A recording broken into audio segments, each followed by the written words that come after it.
Welcome to US Briefing. Justin Herbert, Keenan Allen show their continuing chemistry on Allen's record-setting day. The Toronto Star. The Los Angeles Chargers defeated the Minnesota Vikings 28-24 in Week 3 of the NFL season, with quarterback Justin Herbert and wide receiver Keenan Allen putting on a stellar performance. Herbert completed 40 of 47 passes for 405 yards and 3 touchdowns, while Allen had a franchise record 18 receptions for 215 yards and a touchdown pass. The duo's chemistry and ability to read the Vikings' defense, coordinated by Brian Flores, allowed them to exploit the opposition's weaknesses. Allen's performance also set several records, including the most games with at least 11 catches in NFL history. U.S. wins gold over Canada at NORCECA Men's Final Six Volleyball Tournament in Edmonton. CBC. The United States defeated Canada in the gold medal game at the NORCECA Final Six Men's Volleyball Tournament. The Americans went undefeated in the tournament, winning all 6 of their matches and dominating their opponents.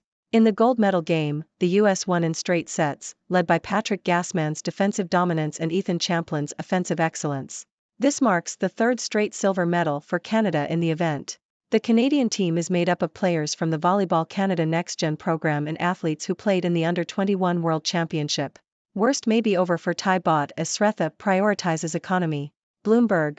Analysts predict that Thailand's baht will rebound in the near future due to growth measures announced by Prime Minister Sretha Thavisin.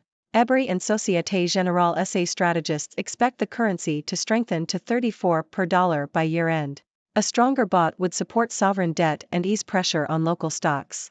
Although fiscal concerns will weigh on the baht in the short term, analysts believe that the country's growth will likely come out stronger due to the return of more tourists and the government's pro-growth policies. The Bank of Thailand may provide further support for the currency if it hikes its key rate by 25 basis points to 2.5% on September 27. Bonner and Allen lead Connecticut over New York 78-63 to open the WNBA semifinal series. Associated Press. The Connecticut Sun defeated the New York Liberty 78-63 in the first game of their best-of-5 WNBA semifinals playoff series. Dewana Bonner scored 20 points and Rebecca Allen added 18 for the Sun, who played strong defense to hold the Liberty to their lowest point total of the season. The Sun had lost all 4 regular season games against the Liberty. Game 2 will take place on Tuesday night. In another semifinals matchup, the Las Vegas Aces beat the Dallas Wings 97-83. Aya Wilson led the way with 34 points, including 14 in the third quarter. The two teams will play again on Tuesday. Justin Herbert, Keenan Allen show their continuing chemistry on Allen's record-setting day. Associated Press. Los Angeles Chargers quarterback Justin Herbert and wide receiver Keenan Allen had a successful game against the Minnesota Vikings, with Herbert completing 40 of 47 passes for 405 yards and 3 touchdowns, and Allen setting a franchise record with 18 receptions for 215 yards. Allen also threw a touchdown pass to Mike Williams. Allen credited his communication with Herbert and their chemistry as a key factor in their success. Allen's performance set NFL records for most games with at least 11 catches and made him the 3rd player in history to have at least 10 catches, 100 receiving yards, and a passing touchdown in a game. 7 months after entering hospice care, Jimmy Carter visits Peanut Festival. The Guardian. Former President Jimmy Carter and his wife, Rosalind, surprised attendees at a peanut festival in their Georgia hometown. The couple, who were riding in a black SUV, made a brief appearance at the Plains Peanut Festival just days before Jimmy Carter's 99th birthday.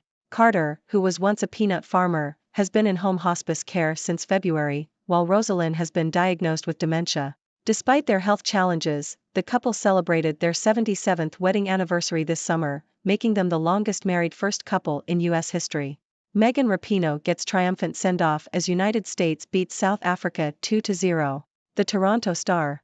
The United States women's national soccer team defeated South Africa 2-0 in Megan Rapinoe's final game before retirement. Trinity Rodman and Emily Sonnet scored the goals for the U.S., and Rapinoe was presented with a framed jersey to commemorate her 203 appearances for the national team. Rapinoe, who won 2 World Cups and multiple other honors, has been a vocal advocate for equal pay and social justice throughout her career. She will continue to play for her club team, OL Reign, before retiring from professional soccer. Australia warns of impact if China suffers sharper slowdown. Bloomberg. The Council of Financial Regulators, CFR, in Australia has stated that the impact of a deeper economic downturn in China would primarily be felt through weaker trade and reduced risk appetite in financial markets. China is the largest buyer of Australian goods, and a decline in Chinese demand would lower commodity prices and potentially cause Australia's trade surplus to shrink or turn into a deficit. The CFR also noted that Australian households and firms have been fairly resilient to interest rate increases and inflation, although the impact has been uneven. The outlook for employment remains the most important factor in households' resilience, according to the CFR. Refugees from Nagorno-Karabakh leave for Armenia in numbers. Deutsche Welle. Over 1,000 refugees from Nagorno-Karabakh have arrived in Armenia following Azerbaijan's military operation to take control of the disputed region. Many residents fear expulsion or revenge from Azerbaijan and are leaving the region in large numbers. Last Tuesday, Azerbaijan launched a military operation to seize Nagorno-Karabakh, and within a day, the Armenian fighters in the region surrendered. Armenia has called for the deployment of a UN mission in Nagorno-Karabakh to monitor human rights and ensure the safety of ethnic Armenians in the region. Kidnapped teen rescued from Southern California motel room after 4 days of being held hostage. Associated Press. A 17-year-old boy who was kidnapped and held hostage for 4 days in Southern California has been rescued by authorities. The boy was kidnapped after a car crash, and his captors demanded a $500,000 ransom from his family. The captors threatened to harm the boy if the ransom was not paid. The boy was found in a motel in Santa Maria, California, and the 3 kidnappers, who are in their 20s, have been charged with kidnapping and could face life in prison if convicted. The shadowy Chinese firm that owns chunks of Cambodia. BBC. China's massive development project in southern Cambodia, the Dara Sakayar Seashore Resort, has had a detrimental impact on the natural environment and local communities. The Chinese-funded project, which aims to build a self-contained tourist city complete with an international airport, deep-sea port, power stations, hospitals, casinos, and luxury villas, has caused deforestation, forced evictions, and social unrest. The project, which began 15 years ago, is still largely unfinished, but the damage it has caused is already evident. China's economic influence in Cambodia has grown significantly in recent years, with China providing half of the country's direct investment and most of its foreign aid. The Dara Sakayar project is part of China's Belt and Road Initiative, BRI, which aims to expand Chinese-built infrastructure globally.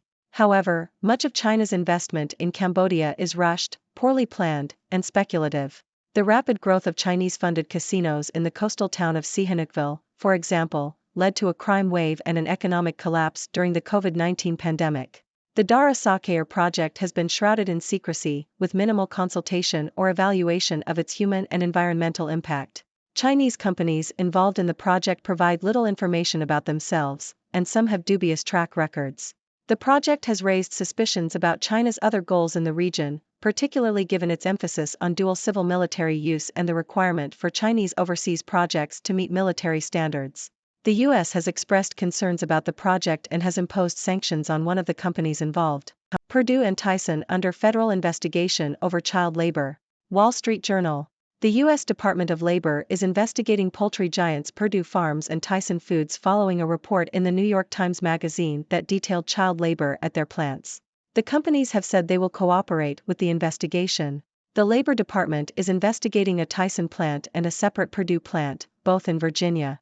The agency could try to hold the companies liable for the labor practices of their contractors. Jet Sauce Gardner says he was hit with a cheap shot to his private parts from Patriots Jones. Associated Press. New York Jets cornerback Sauce Gardner accused New England Patriots quarterback Mac Jones of hitting him in the groin during their game on Sunday. The incident occurred when Jones was attempting a quarterback sneak on 3rd and 1, and several Jets defenders stopped him. After the play, Jones got into it with Jets players, and when he got up, Gardner said Jones bumped into him and hit him below the belt. No penalties were called, and Jones denied doing anything on purpose. Gardner said he was stunned by the incident and didn't react the way he wanted to. Trump trials, the waiting game. Washington Post. Donald Trump's attorneys have until Monday to explain why a gag order should not be imposed on him to restrict what he can say about the election obstruction case he faces in Washington. Earlier this month, prosecutors asked U.S. District Judge Tanya S. Chutkan to issue the gag order, arguing that Trump's comments about the case could intimidate witnesses and make it hard to find an impartial jury. BBC under fire over handling of Russell Brand complaints. The Sydney Morning Herald. The BBC has reportedly failed to find any evidence that senior executives were made aware of complaints about Russell Brand's behavior prior to his dismissal in 2008. Current Director General Tim Davie and former Director General Sir Mark Thompson were said to be unaware of any concerns about Brand until after his sacking. Brand has recently faced allegations of sexual assault dating from 2006 to 2013, which he denies. The BBC has launched an internal review which has yet to uncover any evidence of wrongdoing. Thank you for tuning in.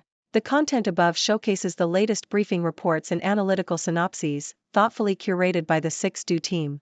These insights stem from a wide array of reputable media outlets, think tanks, government sources, and specialized experts worldwide. We encourage you to explore these sources for a comprehensive perspective. Keep in mind that while the content may not always align with the official standpoint of 6Do Brief, it's not meant to be taken as absolute directives for decision-making. Comprising seasoned media professionals, learned scholars, and accomplished scientists, the 6Do team embodies a trailblazing, fully independent media entity. To customize 6Do Brief to meet your professional needs, you have the option to subscribe to a diverse array of briefings on our website, 6dobrief.com. Regardless of your location, you can conveniently receive 6Do Brief via email.